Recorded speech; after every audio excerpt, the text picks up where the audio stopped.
I made this around St. Patrick's Day. It started off with a shamrock. The green is a shamrock I pulled apart. And then there's two words. The yellow makes up the word citizenship, backwards and upside down. And I had all these pieces floating around the studio around February or March. And it all kind of came together in this moment where I was just feeling really good about the kind of art I was making, my friendships, my relationships. And I was just feeling very happy. So I used everything around that I had at my disposal to make this space. To make this happy face. So how long did this take you to make?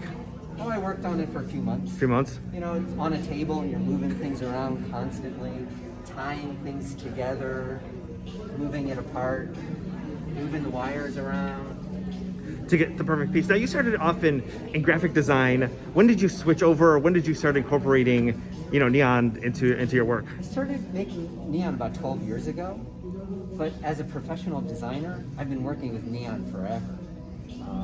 I've been a designer for 30 years, and I make signs for my clients, restaurant signs, museum signs.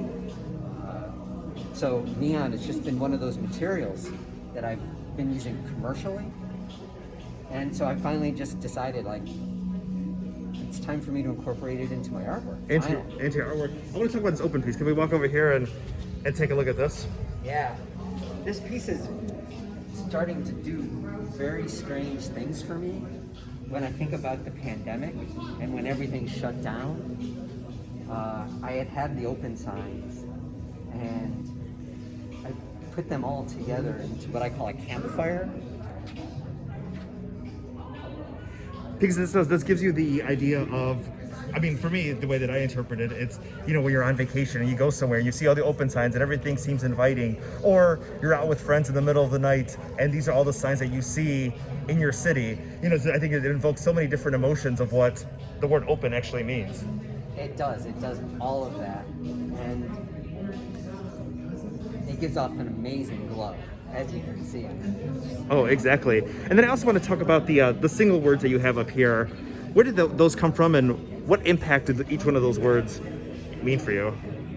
Those were an attempt to make a piece of art that was as direct and as immediate as I could possibly be.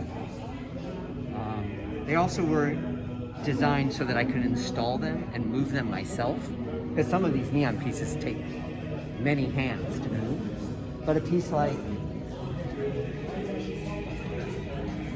yes, this is unquestionable. Yeah. We all know what it means. We all have things to say yes to. There's a companion piece, of course, that says no. Yeah. And life, and then we have maybe. The life, I call it, I call that lifeline. Maybe, hearts divided. There's this and there's that.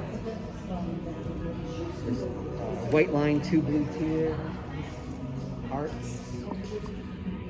OKs on the far end of the gallery. On the other side of the gallery. Now, was this your idea to bring all your artwork here? Because you are the artist with the most amount of pieces in here. That was not by design. It was more like Ken just said, you can have the columns. And the vertical lines hold the columns very well. So I just decided to use the opportunity to both show some old work as well as I made some new work. New work as well too. And then a final thing here, you're from the Chicagoland area. How does the city inspire you to create your art?